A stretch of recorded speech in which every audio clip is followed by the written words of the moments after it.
Alrighty, alrighty. Hello, everyone, and welcome to the reaction series of the show, The Mighty Nine. I love the Legend of Fox Machina and I love the Critical Role team, and I'm really excited to dive deeper into a new universe that they have created. Oh, I also love Dispatch. I watched the playthrough of that game and it was really, really exciting. So I can't wait to start watching this particular show and see what they have in store for us.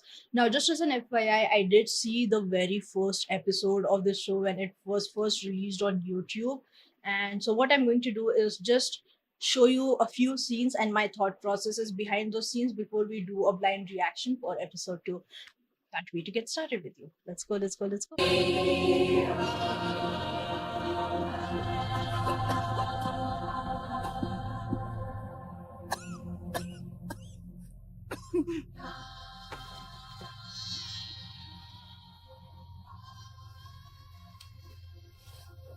Do not be afraid, my love.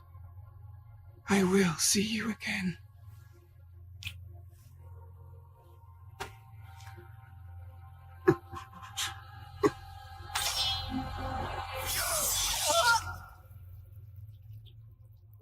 As the body dies, the soul lives for eternity with the Luxon.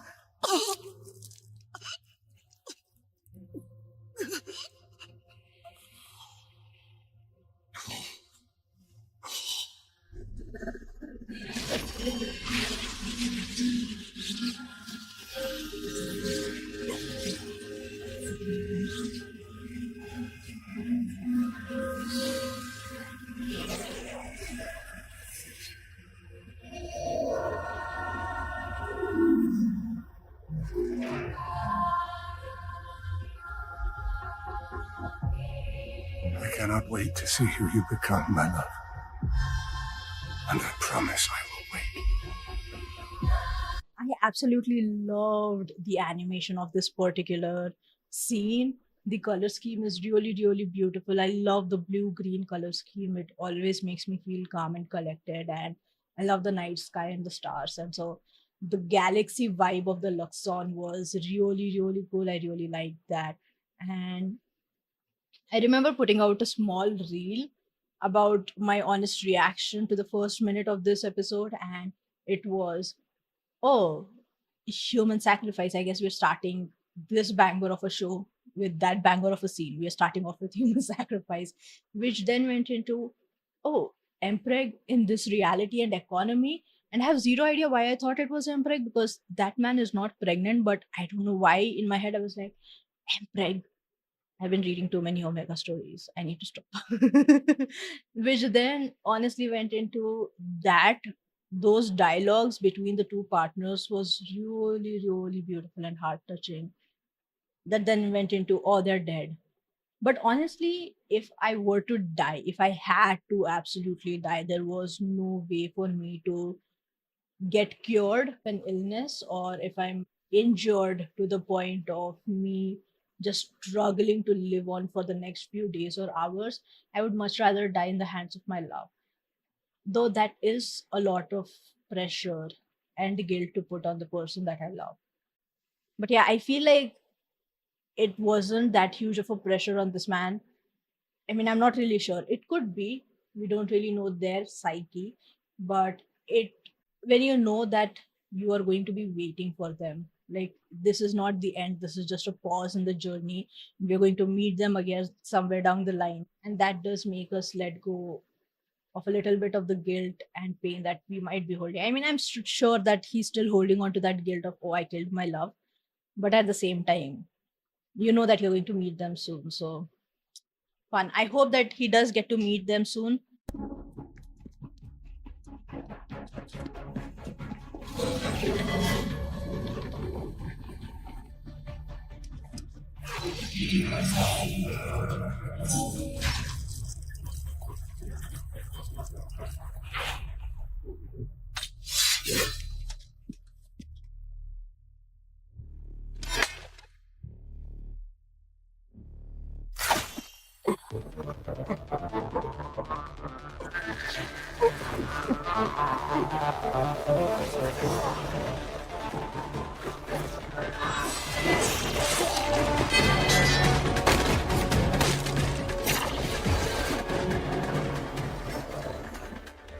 Get the beacon.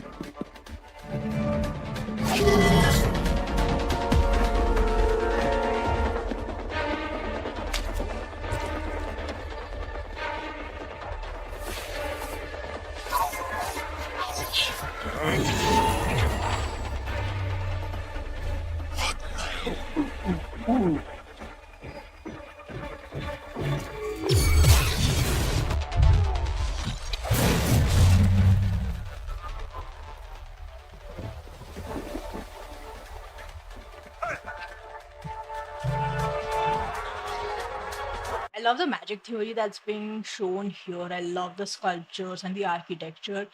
But honestly, if I was committing a heist, I would absolutely be in the room where they are going to bring the weapon back in. Like the thing that I want to steal, I'm going to be hiding in there.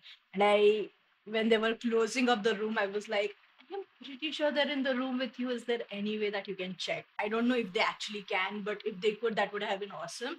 But since they didn't check, they were hiding within plain sight. They came out of their invisibility thingy, killed off the guards. Awesome. They even put up a shield which muffled noise. And I was genuinely thinking the guard, he didn't hear the sounds of the wall breaking. He just saw them running from behind him. So if you do have the power of invisibility, why not put that spell on all over again so that they don't see you running in front of them?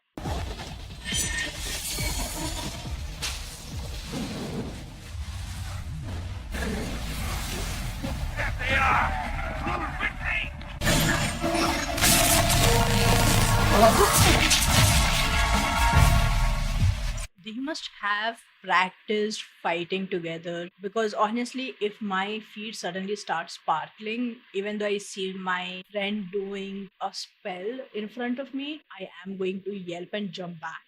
But they just kept nonchalantly running, and that makes me think that they have been practicing fighting together for a really long time. That was really cool.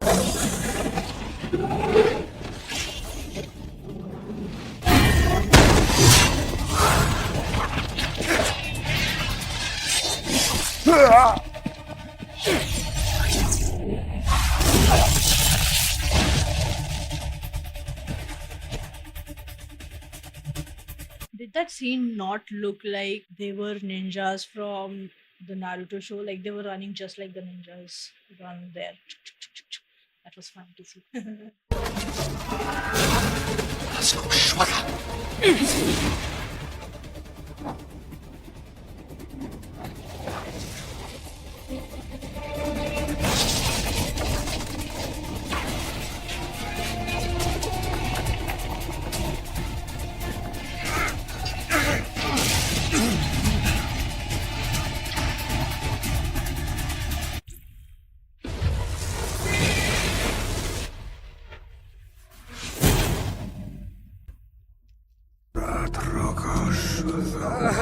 Hey, what are you doing? Stop it, freak! Crazy! Come on! Oh, what the fuck?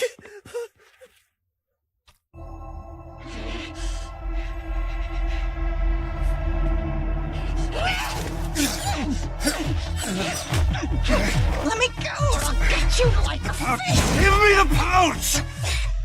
Goblin. It's just a bag of junk. Not to me.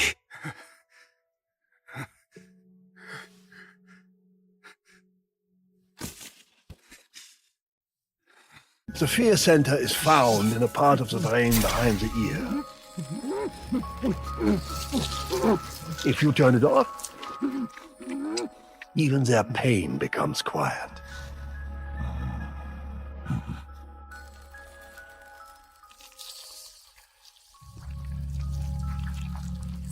As wizards serving the Empire, you must come.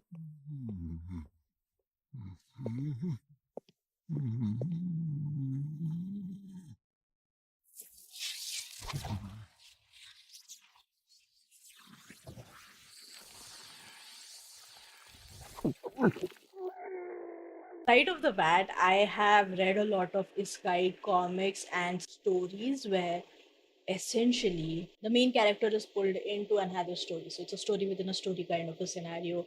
And I have learned not to trust old men, but people in general who belong to religious factions. Not in general, but at least in stories like these, you know that they're messed up in the head. And I absolutely hated him for doing a live demonstration on a creature who's still alive. That was really, really messed up. It really showed the classism within the show. And what I am guessing the show is stepping up to create is that there are classes, and some creatures are more powerful than others. Humans potentially place themselves at the very top, and then the other creatures fall beneath them, kind of a scenario. But then at the end, when he healed the cut behind his ear, I was kind of hoping that he would heal the bugbear as well, but he didn't. He just wanted the creature to experience pain as he died, which is such a messed up thing to do. Like, okay, even if classism exists, does your humanity not? Like, and at the same time, I genuinely don't trust him. So even when I was first watching it, I was like, he's the one who kind of made the heist happen. He's the one who's actively trying to demolish the standing or put himself in a position of power as the king, or make the king a puppet. You called for me, my king? Trent Ickathon, at last. As my archmage of civil influence, what would my people say to a war? Ah, well, that would depend on whom you declared war upon, your majesty. Axiom. The Bright Queen. King Dwendal. Yesterday, your Empire agents crossed the border of the Kreen dynasty, defiled one of our holiest temples, and stole a beloved relic from its vault. Any one of those crimes would be an act of war. This message is a courtesy, Bertrand. One with a short fuse. Return the relic immediately, or you will witness a war of reckoning the likes of which not even your calamity forebearers could fathom. You have 2 days to reply. We would never send agents into the Kreen dynasty. That would mean war. War over what? What even is this relic? She's most likely referring to the Luxon beacon, an incredibly significant artifact to the Kreen. Why don't we just tell her the truth? We don't have their precious beacon. Because it does not matter if we have it. All that matters is that they believe we do. This beacon, it is important to their supposed religion. Their entire society is based on it. So the evil empire has stolen the very relic that makes them who they are. That is certainly a narrative the Kreen would die for. For decades, we have been in a cold war with the Kreen dynasty, suffering incursions, retaliating in kind. But the Bright Queen has been playing a waiting game. All she lacked was a rallying cry. And this beacon, is it? The people will follow you, sire, because we will make them terrified of what will happen if they do not.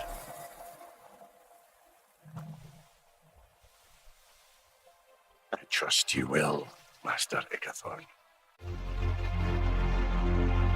See, that was a messed up move because he essentially told the people who do not trust him inside that particular council of what he was doing. There's a Cold War happening. He wants to take over said Cold War. He gives them a rallying cry while painting the party who was damaged or injured, whose relic, their very essence of what makes them them, was stolen. And so they were like, they're going to fight no matter what, so we better bring the fight to them. And so he's justifying the fight by creating that scenario. And oh, I do not like him. Hope he dies. I know he won't because evil men don't really die, but fingers crossed. I hope he does. Ugh. Clearly a Kreen monster attack. This was no monster. This was something else. Is that so? What do you think happened? What do you think happened, sir?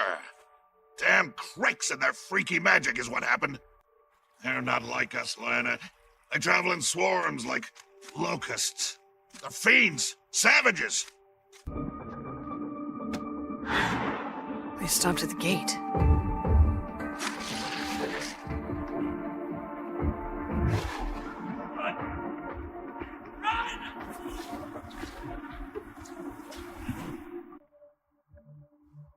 They didn't go inside. How many? Two from the trees. Two more, now 6. Keep the beacon safe!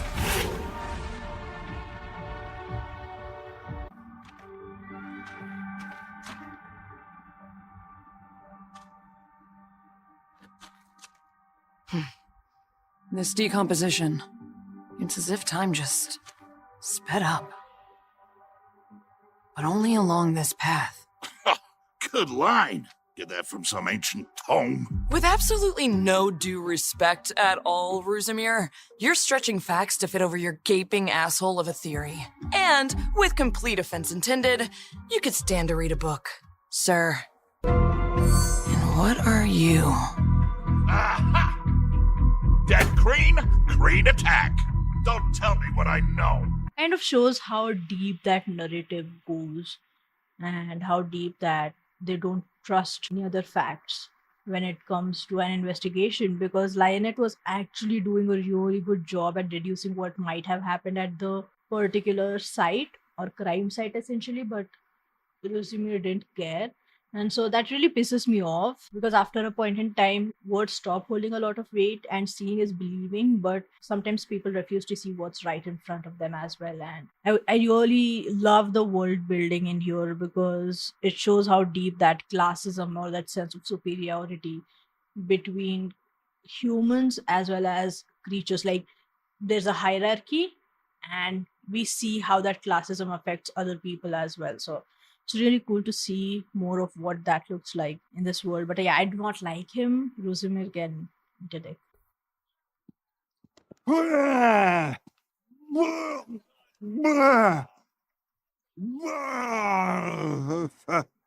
Oh, sweet bunny on the spit. Oh, Papa! Oh, no! Oh, you know what mutton does to you! What the fuck are you doing? You sound like a broken goat! Blue chunks like you mean it! How? Better! Just be better! Maybe try a little... You let it all out! I'll go get Mama!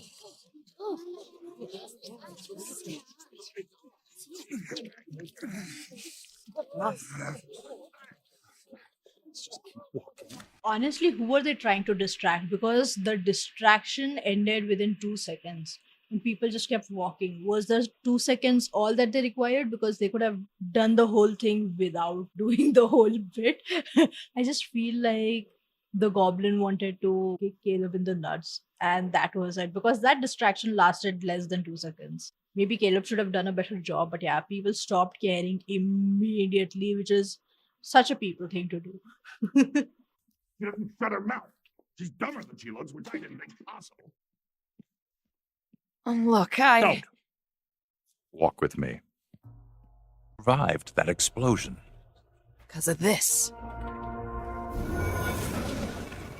This stuff, look, it Amplifies magic. I think it's connected to whoever made off with this weapon. It's unlike... It is evidence that you should have given to your lead investigator. Rusamir wouldn't know a clue if it was cupping his balls.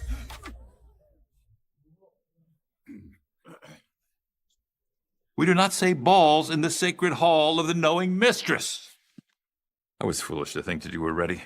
You'll return to the stacks immediately. See, I immediately don't trust him. Don't trust men and don't trust people in positions of power where they are also heading a religion or a really big space which has a lot of influence on people in general. Like, what do you mean? Like, she gave you a working theory, you agreed with the theory, and then you were like, you're wrong, though. Then you immediately steal said evidence and are like, you know what? You sound really smart. I'm going to bench you.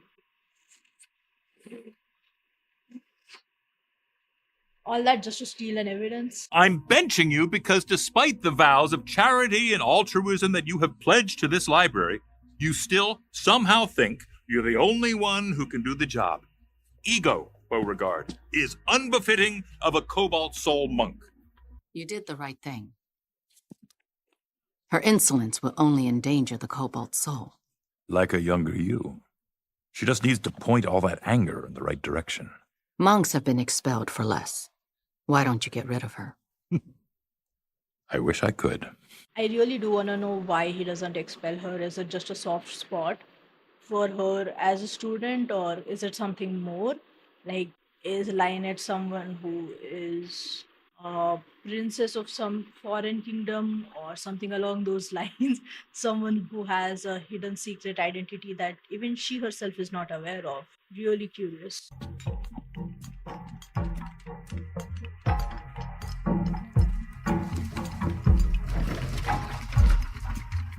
I thought you people were efficient. If I knew I'd have to clean up after you, I would have asked for more money. Where did you get this? One of my monks dug it out of the ruins at Rockguard. Did you take care of them? She won't be interfering again. Now that lady, she was the assistant of that Archmage Master Inkate or whatever his name was. Don't trust people in positions of power. Just as a rule of thumb in fantasy worlds, they are always up to some shit.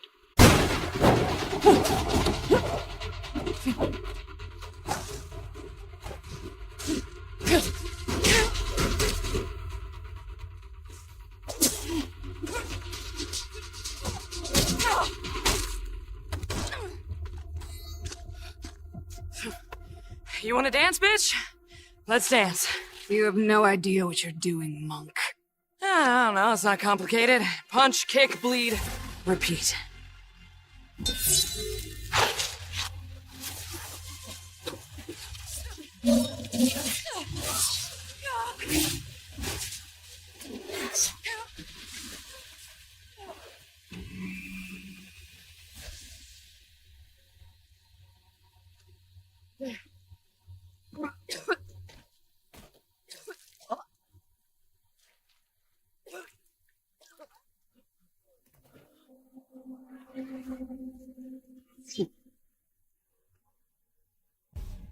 See what I mean? Like, I genuinely think she is someone who has a secret identity. Like, someone really, really important, because Ovelia was literally like, did you take care of her? And when Xenoth is like, no, I did not, but she won't be interfering. And she does interfere again. Why are you not taking care of her? Just kill her. She's unconscious. She's not going to fight you. Do a mercy kill and get rid of her at that point in time. If you're not, then that means that she's someone who's really, really important. Why can't I move? Give it a second.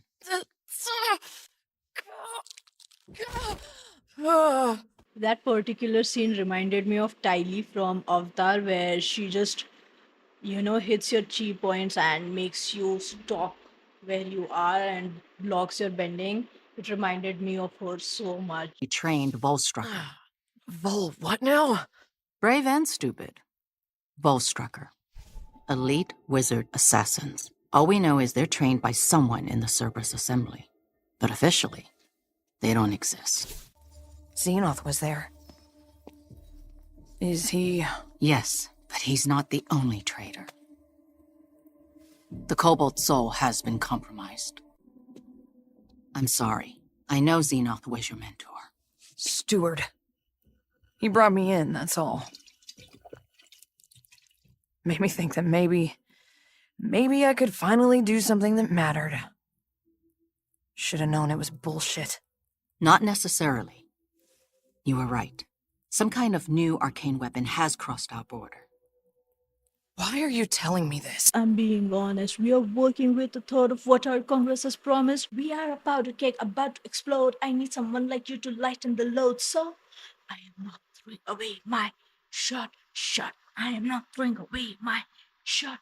Hey, yo, I'm just like my country. I'm young, scrappy, and hungry, and I'm not throwing away my shot. Sorry, I outgunned out my... I'm gonna stop. Because war is coming. The dynasty will invade to get that weapon back, and whoever has it won't give it up easily. Normally, the Cobalt Soul would arbitrate for peace. But now, Finding that weapon is up to me and you. Whoa. I'm just an archivist trainee. Beauregard, you are a monk of the Cobalt Soul. The Cobalt Soul is all bullshit, which means I'm nobody, just like Xenoth has always said. You're right. You are nobody. Xenoth doesn't care about you. The other archivists just see you as an annoying little brat. That's how your father saw you too, right? Trash to be thrown out? You don't know shit about— I know that's what makes you so dangerous. Because you are nobody. And they'll never see you coming.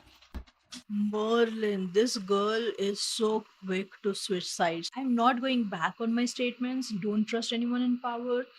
And seeing is believing. But also at the same time, someone tells you that the whole thing is corrupt and you immediately jump ship and you're like, you know what? You're right. Everyone is corrupt except for you and me. What's the proof that she isn't corrupt? She is so quick to push your buttons and she knows where your buttons exist. And once again, I honestly think that Beauregard was kidnapped or something, but she knows where your buttons are and which ones to push. Why are you agreeing with her so quickly? Like, maybe have a think, maybe have a second to be like, what is the reality? Let me find that out for myself. Have a think about which new party you're joining or which new sector you're joining. Just because she gave you a fancy candle that can make you see things that was written with invisible ink doesn't mean you jump ship quickly.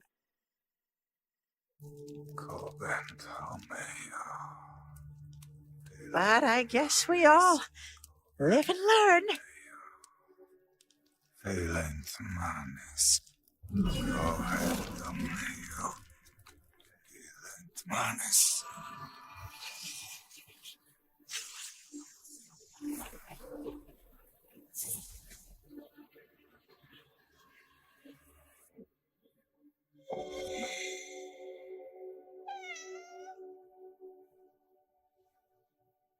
Hello, old friend.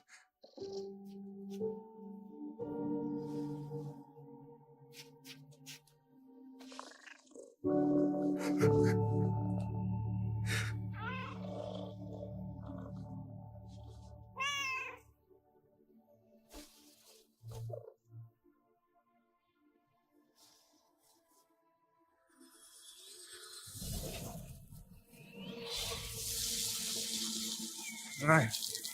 Nein.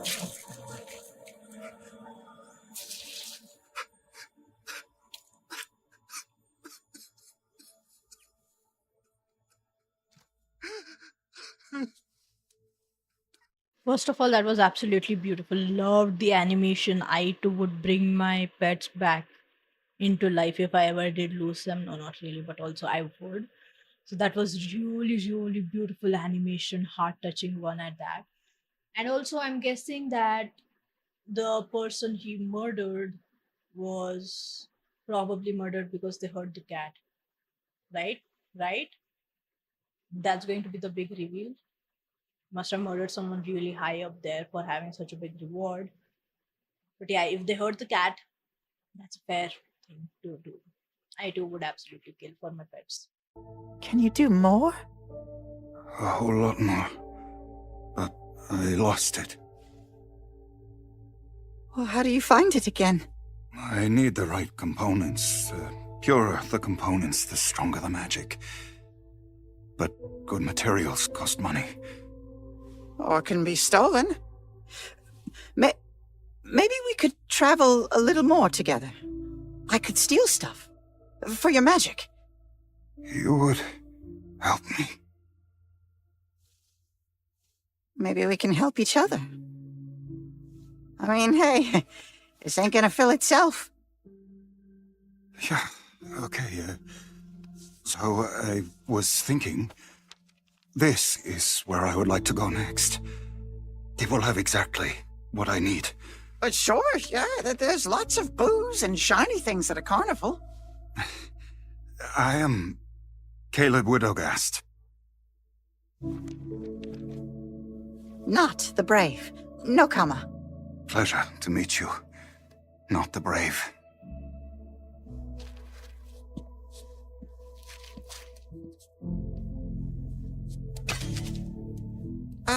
Caleb, how did you lose your magic?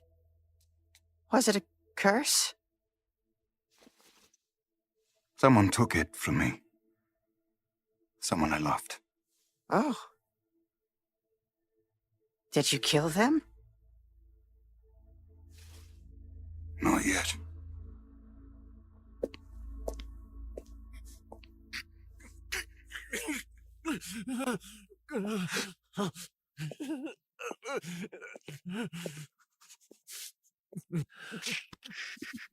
Breathe to the pain.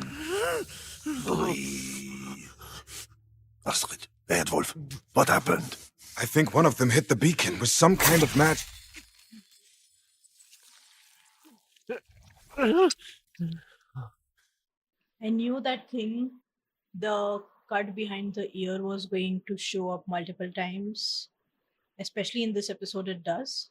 And I know it can be a great way to help someone while you're trying to treat them, but I just hate him by default. Oh, I hate him so much.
Tell me where they took the beacon. Right off the bat, absolutely loved it. Oh my god. I am so hyped to keep watching this show. I'm guessing the dude with the black aesthetic, the emo king, I'm going to call him, is from a different party because he was hurting the green creatures and he wasn't really. At first, I kind of thought that he was with the green creatures or he is going to be a potential protagonist of the Mighty Nine as well. I don't know why, but I did. But he is going to be the antagonist of this season, the secondary antagonist after Master Ikinoth, whatever his weird ass name is. But yeah, I am excited. The music is hype. The fights are really, really, really beautiful, and the animation, the magic theory behind it all is really cool. And oh, I can't wait. I can't wait to see more. I can't wait to see the second episode, and I will see you there in the second episode. Let's go, let's go, let's go. Also, yeah, guys, like, share, subscribe, comment, share this to as many people as you can. The more the channel grows, the more I grow, the more you get to listen to my unhinged theories, as well as me randomly singing if a particular line makes me think of another song. Fun times. Let's go, let's go, let's go.